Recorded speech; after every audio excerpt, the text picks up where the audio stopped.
Every day, thousands of people aspire to be actors. But there is one shocking statistic that 92% of all actors are unemployed, which leaves the remaining 8% to dominate the whole industry. Now, in this documentary, we're going to be talking about the struggles of out-of-work actors and the steps they take in order to achieve stardom.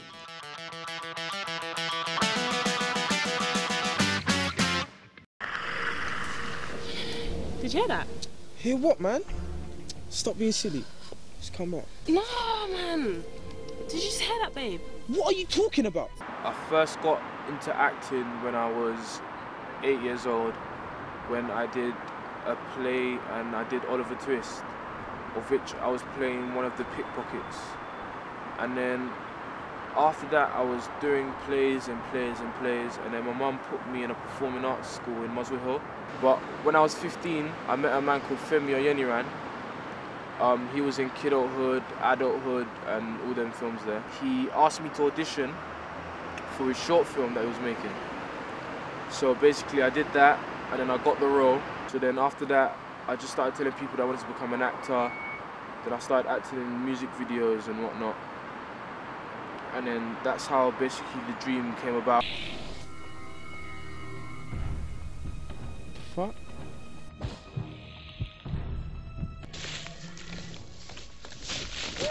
But do you know what? I don't fucking care. Because when I'm an old man, children are going to follow me and they're going to know my name. And otherwise... We also wanted to talk to you about the issue of out-of-work actors. And what's the first one that comes to your mind when I mention that term?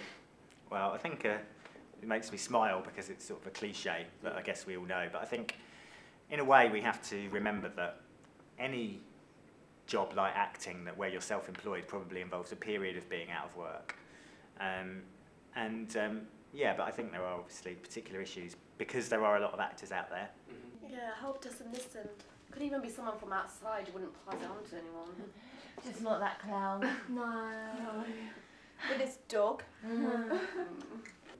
It was interesting though, recently we had a panel here at the university for performing arts, and we had one of the people there is Raji James, who teaches here, but he's also a professional actor. He's famous for being in EastEnders, the First Asian Family on EastEnders, and Waterloo Road and various other things, East is East.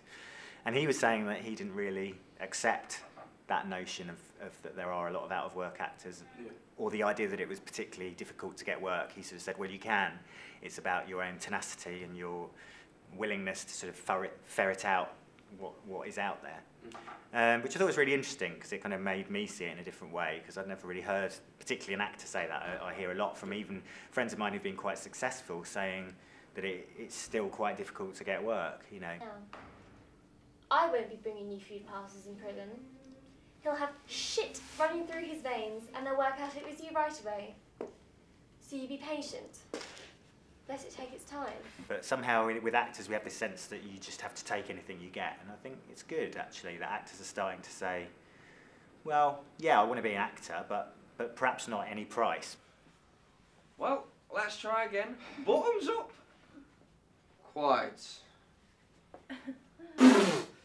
Oh, look, I can't stand another minute of this. We've come to the end of our documentary now, and you've heard from me, Taz, you've heard from Nick, and we've informed you about the whole issue of out-of-work actors and how basically it's just a cliche, it's all in your mind.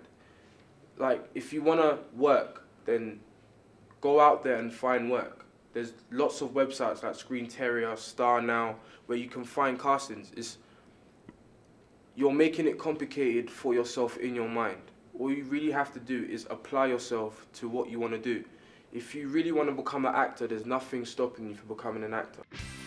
The way is that you probably will be out of work some of the time.